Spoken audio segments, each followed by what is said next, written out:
द्वंद्व दो मनुष्यों के मध्य होता है, परंतु विजय सदैव एक ही मनुष्य को मिलती है। जबकि समान रूप से दोनों शक्तिशाली होते हैं, समान ज्ञान प्राप्त करते हैं।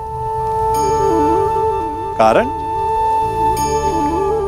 दो प्रकार के लोहे होते हैं, एक ठंडा, एक गर्म। कभी सोचा है लोहकार लोहे को लोहे से ही काटता है, परंतु सदैव ठंडा लोहा ही गर्म लोहे को काट पाता है। और यही नीति मनुष्यों पर भी लागू होती है।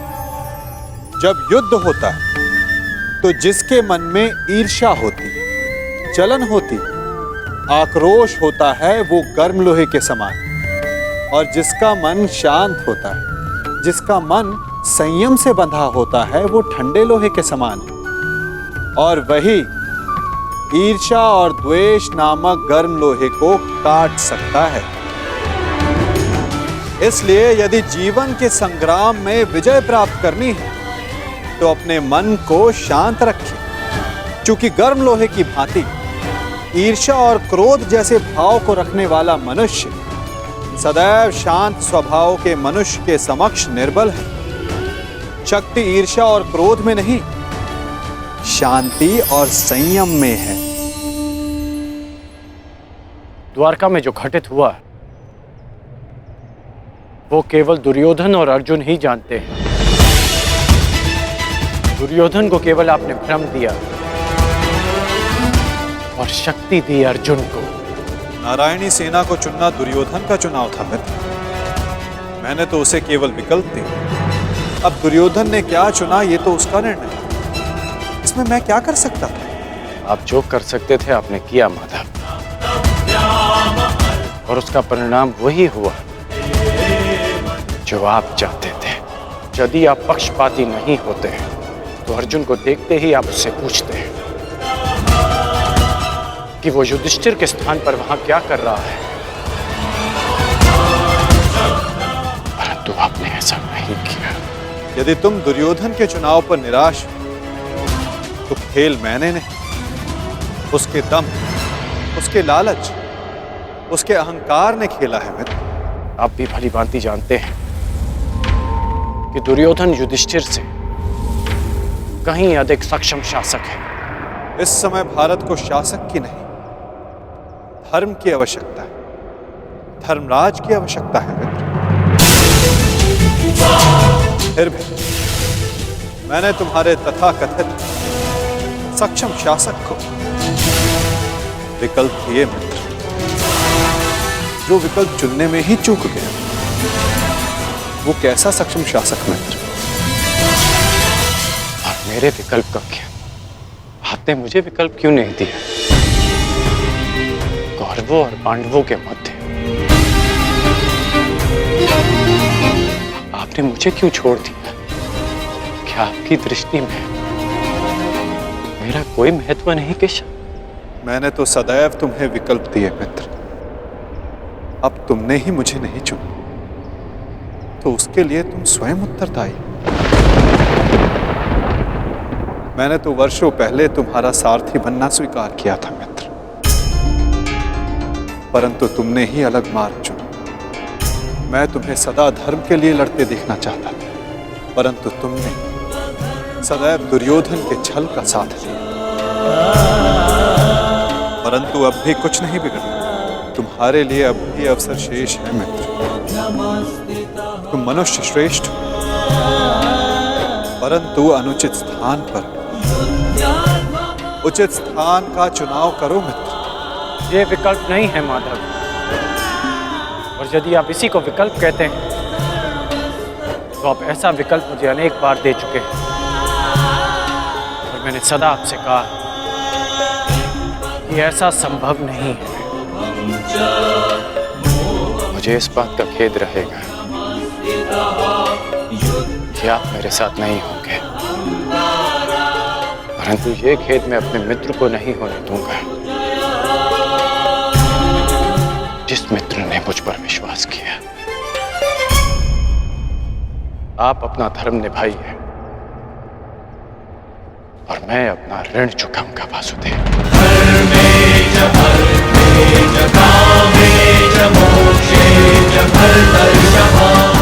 युद्ध में भेंट होगी। प्रणिपात वासुदेव।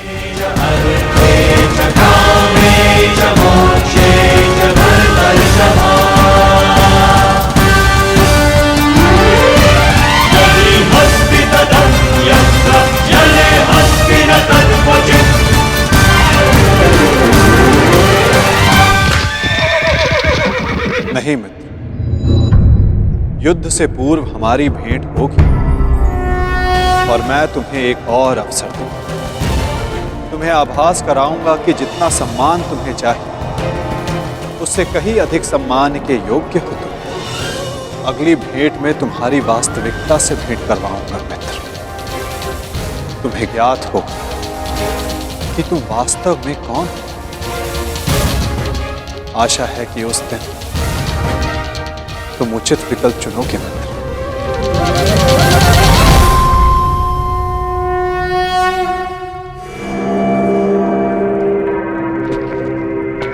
अमश्री,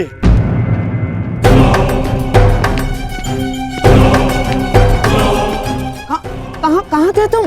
मैं कब से तुम्हारी प्रतीक्षा कर रहा हूँ। बताओ क्या हुआ द्वारका में? और उस छलिया के रहते तुमने नारायणी सेना को कैसे अध्ययन किया आपने? हैं? अब बैठिए तो बैठिए। अरे अमश्री, आज तक आप अपनी चालों से मुझे आश्चर्य में डालते थे, परंतु आज मैंने इतनी बड़ी वजह से आपको और सबको आश्चर्य में डाल दिया।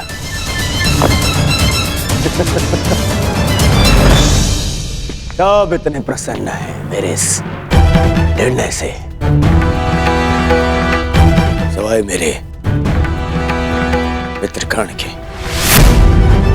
समझ में नहीं आता उसे अभी भी ऐसा क्यों लगता है कि मुझे सेना को छोड़ के उसने हत्या कृष्ण को चुनना चाहिए था।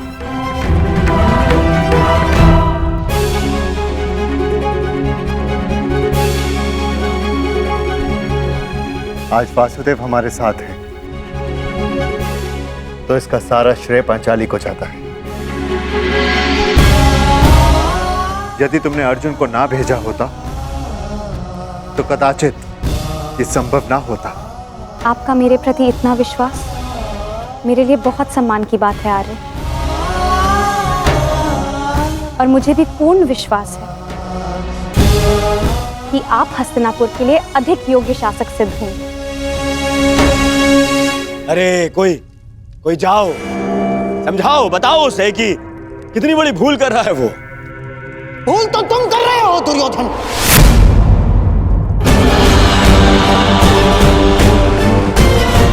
आज पहली बार मैं कर्ण से सहमत हूं। तुम्हें नारायणी सेना के स्थान पर कृष्ण को ही चुनना था। ये क्या कर लिया तुमने? अरे मैंने क्या किया मामाश्री?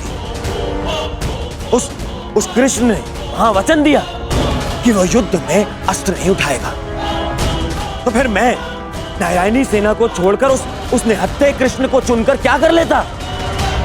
अब हमारे विरुद्ध पूरी नारायणी सेना होगी जो हर प्रकार की व्यूह रचना में निपुण है। हमें अपने सैनिकों को श्रेष्ठ प्रशिक्षण देना होगा। अब तक माधव हमारे साथ है नकुल, हमें किसी बात की चिंता करने की कोई आवश्यकता नहीं। यदि आज वो हमारे पक्ष में होता तो पांडवों के लिए नहीं, आज वो हमारे लिए रणनीति बनाता, हमारे लिए। उसका वास्तविक अस्त्र तो उसकी नीति ही है। वो कृष्ण कोई साधारण मनुष्य नहीं है ना। अरे महामायावी है वो, महामायावी। वो समय को अपने मुताबिक चलाना जानता है, और इतना ही नहीं, वो अपने पक्ष के अनुसार परिस्थितियां भी बदल देता है। समझ गए? इसीलिए हम आरंभ से चाहते थे कि पांडवों से कैसे अलग कर दिया जाए उस छलिए को, परंतु तुमने इतना बड़ा अवसर गवा दिया। क्या किया ये है? क्या कर दिया ये तुमने? अरे समझ में नहीं आता है मुझे। क्यों सब उस कृष्ण से इतना भयभीत हैं। क्यों? कुछ नहीं बिगाड़ पाएगा वो। अब तो उसकी सेना भी मेरे अधीन है। कुछ नहीं बिगाड़ पाएगा वो। देखो दुर्योधन, अब इस बात पर वाद विवाद करके समय व्यर्थ करने से कोई लाभ नहीं। जो हानि होनी थी वो तो हो चुकी। अब इस हानि की भरपाई करने का समय आ गया है। उचित कहा आर्य। अब चाहे जो हो जाए, कौरवों की पराजय निश्चित है, क्योंकि ये धर्म युद्ध है। विजय धर्म की ही होगी। और वासुदेव के हमारे पक्ष में आने के साथ साथ न्याय और धर्म भी हमारे पक्ष में है। विजय हमारी होगी।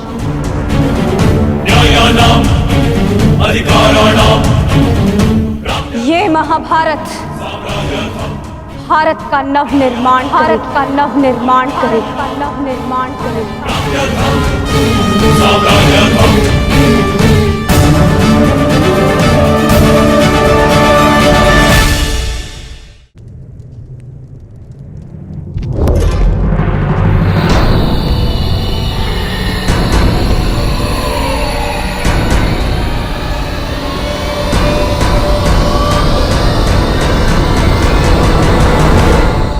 अच्छा हुआ कर्ण, तुम आ गए। हम तुम्हारी प्रतीक्षा कर रहे थे।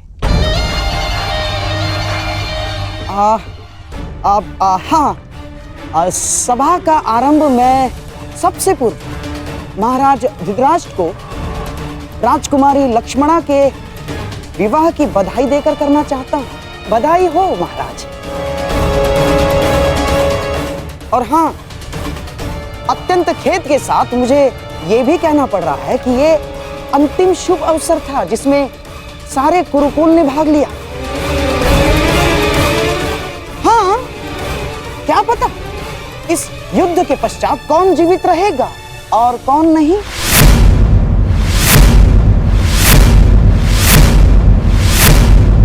स्पष्ट रूप से कहिए गंधार राज, आपका तात्पर्य क्या है? अब से पूर्व तो आपने इस प्रकार के विचार कभी प्रकट नहीं किए, और अब जब दुर्योधन ने कृष्ण को ना चुनकर नारायणी सेना को चुना है, तो अब इस प्रकार के विचार क्यों? आपका प्रश्न उचित है महामहिम, परंतु यदि मैं अपनी भूल स्वीकार भी करता हूं, तो क्या वो भूल मैं सुधार सकता हूं? कर्ण, तुम्हारा इस विषय में क्या कहना है? मेरा मानना है कि हमें वार्तालाप में समय व्यर्थ नहीं करना चाहिए। हमें अपनी सेना को प्रशिक्षण देकर उन्हें और शक्तिशाली बनाना होगा। अपनी सेना में अधिक से अधिक महान योद्धाओं को एकत्रित करना होगा। मेरा एक और मानना है कि हमें युद्ध के लिए तत्पर रहना चाहिए।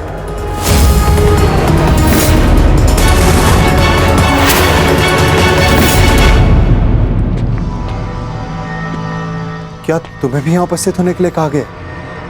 हाँ भ्राताश्री, मुझे प्रहरी ने निद्रा से उठाकर संदेश दिया कि हमें शीघ्र ही यहाँ उपस्थित होना है।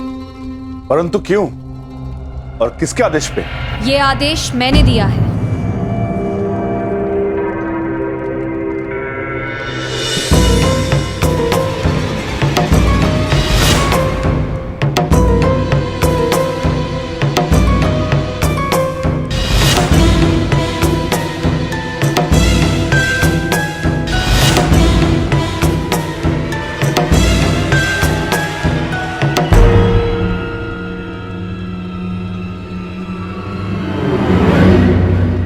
पांचाली, इतनी रात में तुम ये? क्योंकि ये समय सोने का नहीं है धर्मराज, जागने का है। और जो बात मैं कहना चाहती हूँ उसके लिए सूर्योदय की प्रतीक्षा नहीं कर सकती। ऐसा क्या है पांचाली?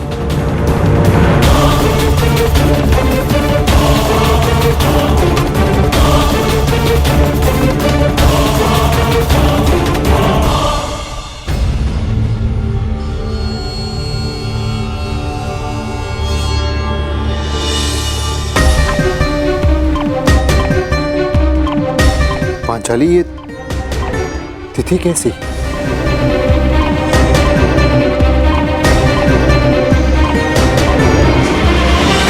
ये वो तिथि है आर्य जिस दिन हम कौरवों के विरुद्ध युद्ध आरंभ करेंगे। यदि ये युद्ध हुआ तो कितने योद्धा और कितने सैनिक मारे जाएंगे? महाराज, इस तथ्य से सभा में उपस्थित सभी मनुष्य अवगत हैं। हाँ, ये भी तो हो सकता है कि हम में से किसी को युद्ध में जाने की आवश्यकता ना पड़े।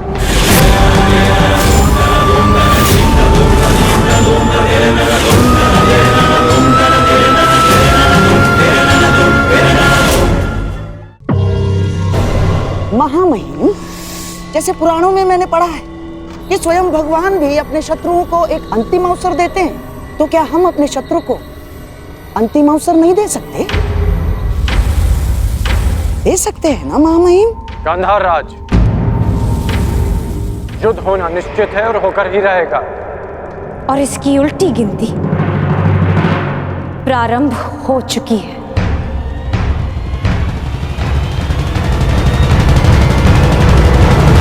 मैं तुम्हारे विचारों से सहमत नहीं हूं।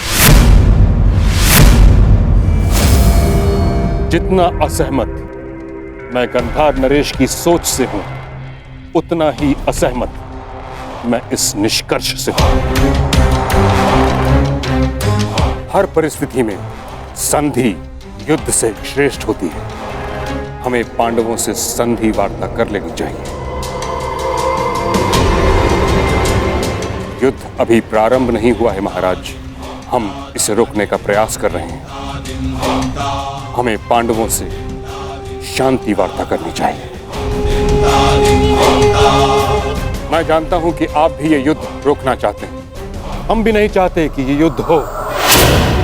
हमारा प्रयास है कि हस्तिनापुर के मस्तक पर इस महाविनाशी युद्ध का कलंक न लगे। ठीक है ताक्षरी, यदि यह हस्तिनापुर के भविष्य का प्रश्न है तो हम अपने दूत को पांडवों के समक्ष भेजने की आज्ञा देते हैं। हमें उन तक संदेश देना है कि हस्तिनापुर भी इस युद्ध के विरुद्ध है। और युद्ध के अंतिम दिन मैं अपने अपमान का प्रतिशोध लूंगी।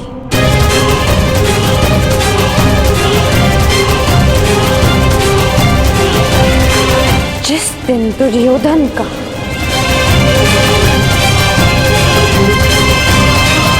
अंत होगा।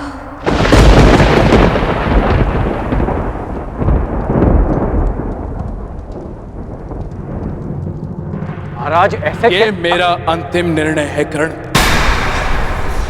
हमें अपनी ओर से एक प्रतिनिधि चुनना होगा। क्या आपके मस्तिष्क में कोई नाम है महाराज? संजय।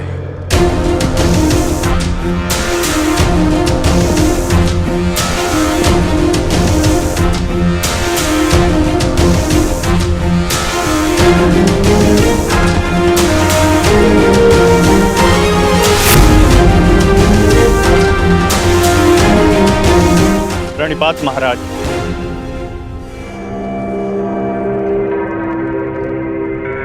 मुझे भी संजय के साथ जाने की आज्ञा दीजिए महाराज। नहीं कर्ण, यह एक अत्यंत संवेदनशील प्रकरण है। हमें योद्धा नहीं, नीति परख मनुष्य चाहिए।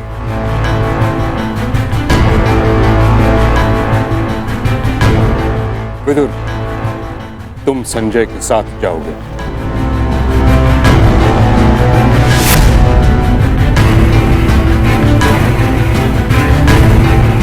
तो ठीक है, विदुर और संजय दोनों हस्तिनापुर की ओर से शांति प्रस्ताव लेकर जाएंगे। यह एक पारिवारिक प्रकरण है और हम नहीं चाहते कि परिजन ही परिजनों का रक्त बहाए। उचित है पांचाली, उचित है। अब ये युद्ध तुम्हारे बताए हुए दिन ही आरंभ होगा।